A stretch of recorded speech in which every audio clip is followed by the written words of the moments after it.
Good morning, children. Let's we continue the lesson 7, and today's we will discuss about the abiotic component. Yesterday we discussed about the sunlight and temperature, and now today we will discuss about the water, air and soil. So these are the abiotic component of a habitat. So first, see the first, water. We already know that water is essential for life. Okay, the quantity of water available also affect the features of plants and animals of a particular habitat. Water is essential. Water बहुत ज़रूरी है plant life के लिए भी और animals की life के लिए भी.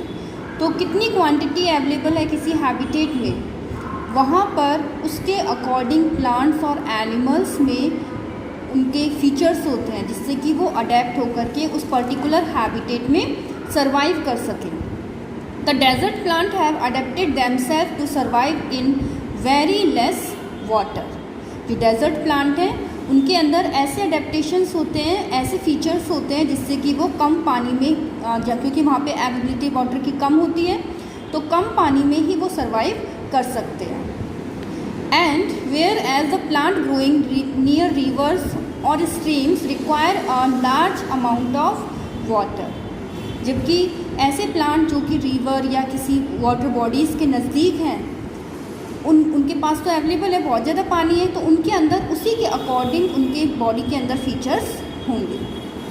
So water is a abiotic component and the availability of the plants and animals affected by the water available on a particular habitat. After that, next is air.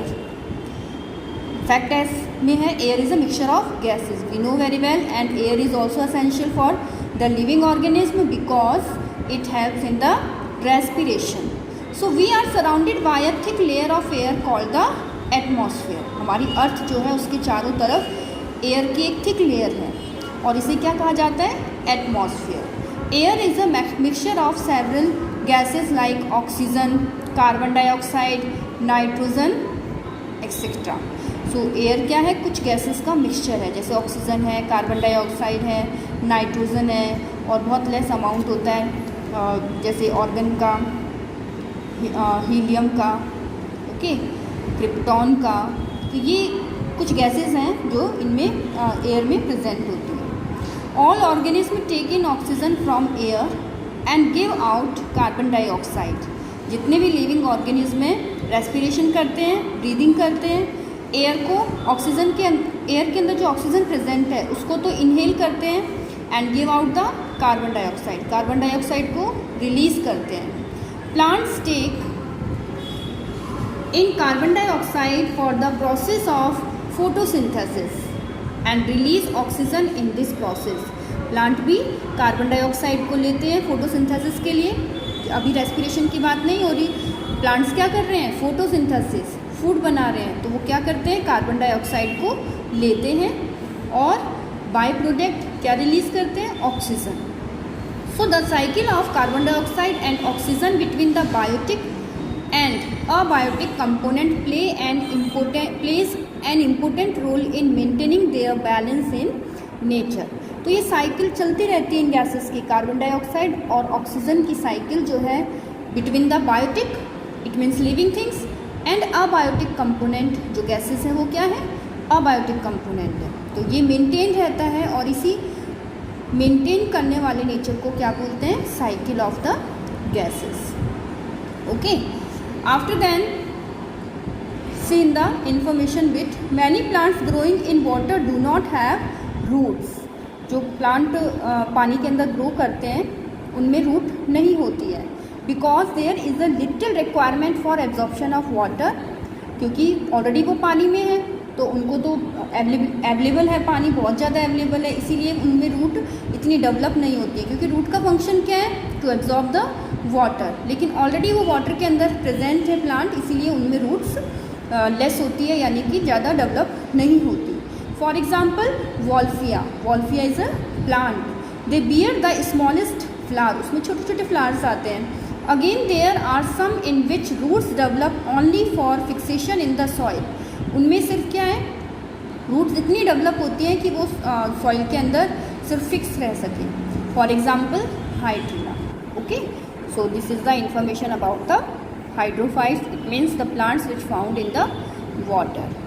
Now the next abiotic component, that is soil. The word soil is derived from solum, which means earthy material. Soil word जो है सोलम से लिया गया है, जिसका meaning क्या है, earthy material, अर्थ का material. Soil is formed from rocks and it's important for the plants. In geography you already study how the soil is formed. Soil is formed from the weathering of the rocks. जब rocks break down हो जाती है तो धीरे धीरे करके काफ़ी time लगता है और वो फाइन पार्टिकल्स में कन्वर्ट हो जाती है, और इसी से किसका फॉर्मेशन होता है, सॉइल का. Without soil most of the plants would not exist.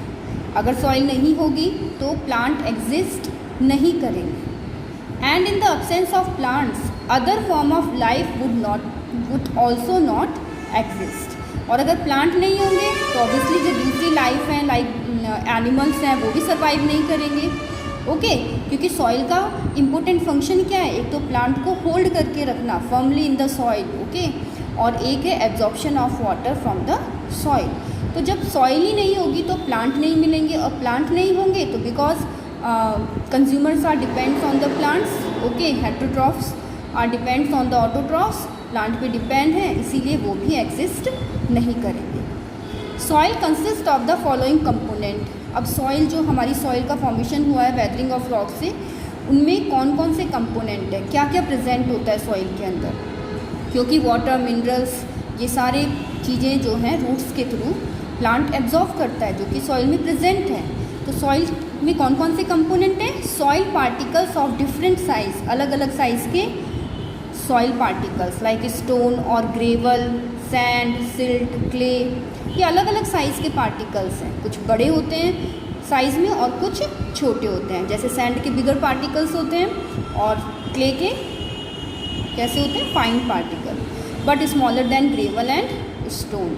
उससे भी छोटे होते हैं ये ग्रेवल और स्टोन से. स्टोन और ग्रेवल तो बड़ा लार्ज पार्टिकल्स होते हैं, उनसे छोटे पार्टिकल्स क्ले पार्टिकल्स में आते हैं. आफ्टर देन ऑर्गेनिक मैटर और ह्यूमस, जो डेड रिमेन्स होते हैं प्लांट्स और एनिमल्स के, वो अपर मोस्ट लेयर में पाए जाते हैं सॉइल के, उसको बोला जाता है ऑर्गेनिक मैटर और humus. Water is also present, air is also present in the soil and soil organism. कुछ छोटे छोटे इंसेक्ट्स होते हैं, अर्थवॉर्म्स होते हैं, जो कि सॉइल के अंदर मिलते हैं. So these are the components of the soil. Now see here, organic matter, it means humus, provide fertility of the soil and is formed by the death and decay of plants and animals. Organic matter जो है soil की fertility को increase करते हैं. और dead, ये कैसे बनते हैं, dead remains of the plants and animals. Sandy soil with bigger particles holds little water. जो sandy soil है वो साइज़ में बड़ी होती है और बहुत कम पानी को होल्ड करती है. Water drains down quickly through spaces इन सैंड पार्टिकल्स. सैंड पार्टिकल्स बड़े पार्टिकल्स होते हैं, तो पानी जैसे ही डालते हैं उन पार्टिकल्स के बीच में से काफ़ी गैप होता है तो नीचे पोर हो जाता है, यानी उन पोर्स जो उनके बीच में जो पार्टिकल्स, सैंड पार्टिकल्स के बीच में गैप है, उनमें से पास हो जाता है, परकोलेट हो जाता है. Plants also need dry soil, grow well in sandy soil such as those found in desert और इन सी बीच. प्लांट्स उनको ड्राई सॉइल ग्रो करने के लिए चाहिए. ओके, अच्छे से सैंडी सॉइल के अंदर प्लांट्स जो हैं ग्रो करते हैं, जहाँ पे प्लांट्स जो हैं वो अडेप्ट हो जाते हैं कि ये वाली इस टाइप के प्लांट जो है सैंडी सॉइल में ग्रो करेंगे. और कुछ ऐसे हैं जो कि डेजर्ट में ग्रो करते हैं, कुछ ऐसे हैं जो कि सी के किनारे जो मिट्टी है उसमें ग्रो करते हैं. सो ये हैबिटेशन, ये इनके अंदर फीचर्स होते हैं प्लांट्स के अंदर कि जैसी अवेलेबिलिटी है सॉइल की उसके अकॉर्डिंग वो ग्रो करते हैं. Clay has the smallest size of particles and hold water as water drains very slowly through such a soil.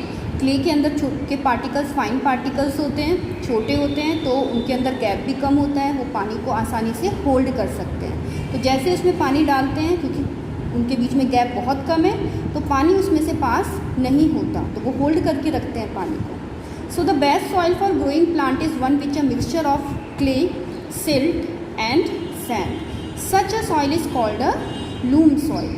तो सबसे अच्छी प्लांट्स को ग्रो करने के लिए सॉइल कौन सी होगी, जो कि मिक्सचर है क्ले, सिल्ट और सैंड का, इनका मिक्सचर है, और इस सॉइल को कहा जाता है loam soil. So it is the best soil for growing the plants. The plants which are found in swamp are those which can grow in damp and muddy soil. जो plant muddy soil में, यानी कि कीचड़ वाली, जहाँ पर कीचड़ ज़्यादा है वहाँ पर भी ग्रो करते हैं।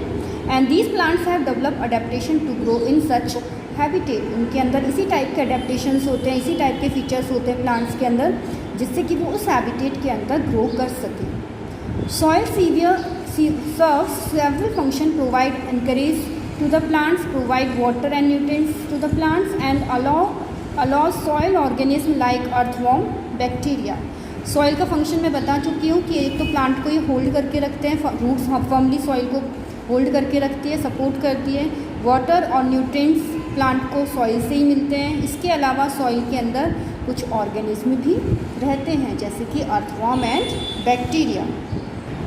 Insects and burrowing mammals to live inside it. Insect भी रहते हैं, कुछ मैम्बल्स ऐसे हैं जो कि बिल बना के रहते हैं सॉइल के अंदर। For growing crops man provide additional manures and fertilisers artificially to the soil enriching its mineral content. Crops को ग्रो करने के लिए अच्छे से ग्रो करें सॉइल के अंदर, इसीलिए उसकी फर्टिलिटी को बढ़ाते हैं। फार्मर्स क्या करते हैं, मैन्यूर, खाद या फर्टिलाइजर्स, उर्वरक जो मार्केट में केमिकल प्रेजेंट है वो ऐड करते हैं सॉइल के अंदर, जिससे कि उनके जो सॉइल के अंदर जो मिनरल्स प्रेजेंट हैं वो इंक्रीज़ हों और प्रॉपरली वहाँ पे प्लांट्स ग्रो करें। So children, these are the abiotic component of a habitat. Today's topic is water, air and soil. So read this topic from your book, and today we will do the MCQ.